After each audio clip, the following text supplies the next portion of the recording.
Hello les Creepers, bienvenue sur ce 15e numéro de Creepy News, qui aura pris son temps avant d'arriver devant vos yeux. Au programme aujourd'hui, entre autres, une photo virale, le retour de Nessie et une fumée bien étrange. Allez, c'est parti.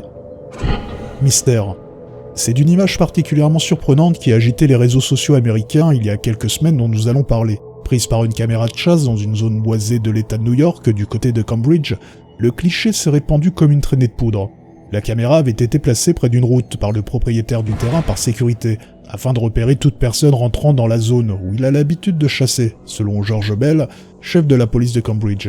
Transmise donc à la police et partagée sur les réseaux sociaux courant mars, afin d'identifier la jeune fille, la photo a fait tourner les têtes entre partisans de l'apparition fantomatique et petite fille se promenant dans les bois. Selon le New York Post, Upstate, certains des habitants du coin ont évoqué une légende autour d'une petite fille percutée et tuée par un train qui se baladerait dans le coin. George Bell, chef de la police de Cambridge, quant à lui, a affirmé qu'il n'avait jamais entendu parler de sa vie d'un fantôme se baladant dans les bois et souhaitait en priorité identifier la petite fille.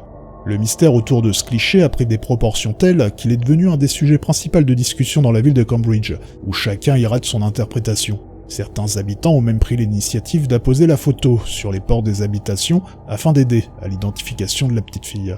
Les groupes locaux en recherche paranormale ont eux tout de suite proposé leur aide, afin d'enquêter sur place et de déterminer s'il y avait bien un esprit. Le chef de la police dira même avoir été contacté par des médiums afin d'aider le jeune esprit à rejoindre l'autre monde. Et puis finalement, début mai, la police va recevoir un coup de fil de la part d'un homme qui va couper court à tous les fantasmes et briser le mystère autour de cette photo. En effet, Chick Wilson contactera la police pour les informer qu'il avait reconnu sa petite fille sur la photo. Le jour de la prise du cliché, il a bien confirmé qu'il se promenait avec elle dans les alentours. Jusqu'à début mai, il ne s'était pas intéressé à cette histoire et a seulement pris conscience du phénomène lorsqu'il a lui-même découvert la photo de sa petite fille accolée sur sa porte de maison. Et voilà le fin mot. Cette histoire montre à quel point nous sommes fascinés par le mystère et parfois peu rationnels face à ce genre d'image. Car comme beaucoup, Chick Wilson, le grand-père de la petite fille, aurait adoré que cette histoire soit effectivement liée à un cas paranormal, et pas simplement à une balade d'un grand-père avec sa petite fille. Gardons l'esprit ouvert, mais restons vigilants sur ce genre de médias. Cryptozoologie. Je pense qu'il n'est plus nécessaire de présenter le monstre du Loch Ness, alias Nessie, créature mondialement connue et sans doute une des premières à avoir eu une renommée internationale. Véritable attraction touristique, le lac du Loch Ness, situé dans les Highlands en Écosse, attire toujours un nombre considérable de curieux, en quête d'une photo ou d'une vidéo du fameux monstre supposé. On ne compte plus les clichés ou autres vidéos présentant le fameux monstre, et ce depuis les années 30, point de départ de la légende. On se souvient de la plus célèbre photo de la bête prise par Ian Waterwell en 1933, mais attribuée au Dr Wilson pour plus de poids médiatique. Cette photo aura été examinée dans tous les sens, mais c'est seulement en 1994 que le fils de Waterwell avouera sur son lit de mort que ce cliché n'était en fait qu'un canular. Pourtant, encore aujourd'hui, un nombre considérable de témoignages continue de fleurir, et des recherches sont périodiquement réalisées, notamment à l'aide de sonars de plus en plus sophistiqués, avec des résultats plus ou moins convaincants. Après cette longue introduction, je pense qu'il est temps d'en venir au fait. Un certain Rob Jones a produit une vidéo plutôt surprenante le 7 mai 2017 lors d'une visite touristique du lac.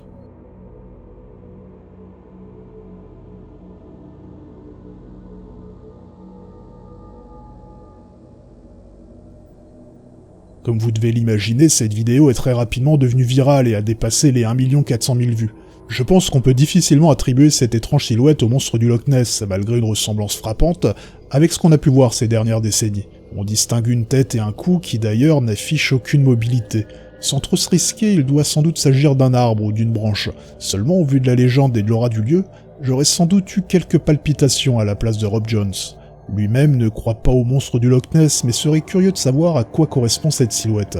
Malheureusement, aucune interview de la personne passant à proximité en bateau n'est disponible. Seule personne en capacité de nous confirmer la nature de cette silhouette. Bref, ce n'est malheureusement pas avec cette vidéo devenue virale que nous aurons la confirmation de la présence d'un monstre lacustre dans le Loch Ness.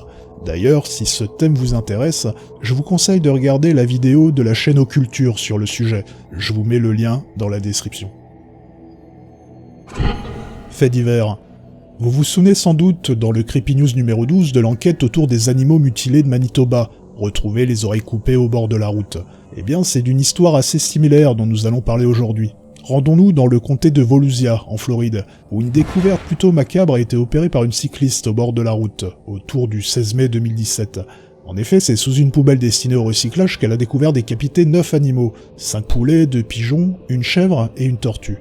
Elle a tout de suite prévenu le département de police de Volusia qui a mené son enquête. Seulement, contrairement à l'affaire de Manitoba, dont l'enquête piétinait depuis un moment, cette affaire, elle, semble s'éclaircir à mesure que les jours passent. En effet, là où les choses deviennent particulières, c'est que le 16 mai 2017, un certain David Rivera, condamné à 5 ans de probation pour cruauté envers les animaux, a reçu la visite, comme régulièrement, d'un agent des services pénitentiaires, Justine Maserly. Seulement, elle a constaté que David Rivera avait du sang sur la tête. Il s'est justifié en répondant qu'il était en plein rituel de nettoyage. C'est alors que Justine Maserly a découvert des membres de la famille de Rivera assis sur le sol en cercle avec des cadavres d'animaux décapités devant eux, en train de réaliser un rituel en vue de nettoyer les pensées schizophrènes de David Rivera. Les restes des animaux ont été par la suite abandonnés, le matin même au bord d'une route. Il est à noter que l'agent de probation a contacté la police dans la foulée. Il n'a donc pas fallu beaucoup d'efforts aux enquêteurs pour faire le lien entre la macabre découverte de la cycliste et la scène surréaliste vécue par l'agent de probation. Globalement, les enquêteurs sont restés discrets sur l'affaire elle-même. On sait juste que l'homme qui aurait bénéficié du rituel a été condamné en novembre dernier pour cruauté envers les animaux. En effet, il a été déclaré coupable après avoir pendu le chien de sa mère, alors qu'il avait tenté lui-même par la suite de se pendre, une charge qu'il n'a d'ailleurs pas contestée. Les enquêteurs ont été également plutôt discrets sur l'enquête, et sur ce qui les ont amenés à déterminer qu'il n'y avait pas eu de torture envers les animaux concernés. En effet, aucune charge n'a été retenue contre la famille, alors qu'en Floride, la loi empêche pourtant les propriétaires d'abattre eux-mêmes leurs animaux domestiques. Concernant David Rivera, il a reçu une injonction de soins au vu de son discours suicidaire. Bref, nous sommes face à un fait divers plutôt singulier. Insolite. L'éternuement est un phénomène plutôt banal et habituel, cependant tenter de le retenir en se pinçant le nez n'est semble-t-il pas une bonne idée.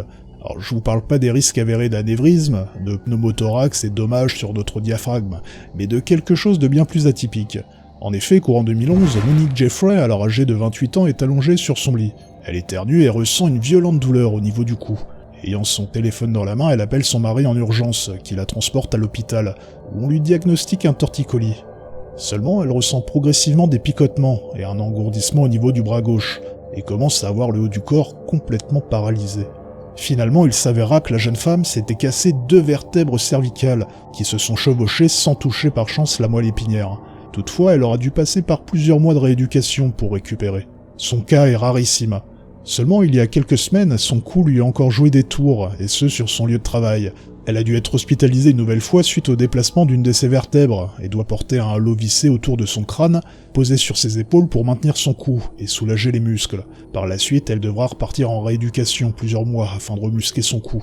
En cas d'échec, l'opération semble inévitable. Monique Jeffrey ne cache pas sa souffrance mais montre une force de caractère surprenante et préfère en rire. Car oui, je vous rappelle que l'origine de son problème vient d'un simple éternuement. Bref, j'imagine que comme moi, la prochaine fois que cela va vous monter au nez, vous penserez sans doute au cas atypique et plutôt effrayant de cette Australienne. Paranormal. Abordons le cas d'une vidéo plutôt étrange. Une femme britannique de 45 ans, Mandy Benham, affirme avoir capturé en vidéo et pris en photo un esprit.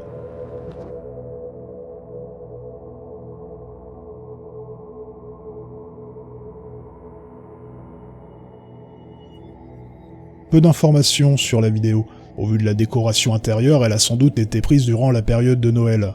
Bien que le média soit de mauvaise qualité, et avec un peu d'attention, on voit effectivement une sorte de brume se déplacer, voire marcher. Sur la seconde vidéo, même phénomène avec un arrêt sur image sur ce qui ressemblerait à un visage.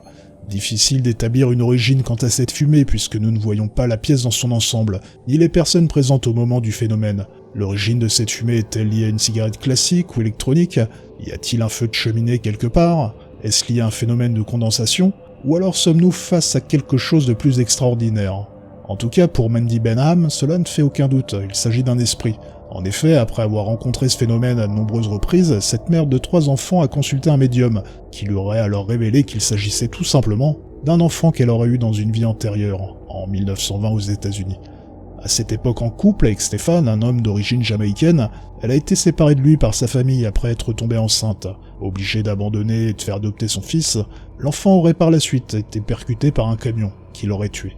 Comme vous pouvez le constater, le positionnement de Mandy Benham quant à ce phénomène est très spirituel et se fonde sur la croyance de l'existence de vie antérieure. Elle a expliqué également entendre régulièrement l'enfant sauter sur son lit ou éteindre sa bouilloire. Bref, nous sommes devant une vidéo intéressante, mais avec trop peu d'éléments de contextualisation pour émettre des hypothèses sérieuses quant à l'origine de cette fumée. Nous sommes donc obligés de nous contenter seulement de la bonne foi de Mandy Benham quant à son authenticité. Comme d'habitude, on termine avec le point culture. Bien que n'ayant que peu d'informations à ce sujet, j'ai souhaité vous parler de Wormwood Chronicle of the Dead, tiré de l'univers du film Wormwood Road of the Dead, sorti en 2015, et financé par crowdfunding. Mélange à première vue entre du Mad Max, du zombie et de la comédie, ce film australien a trouvé semble-t-il son public.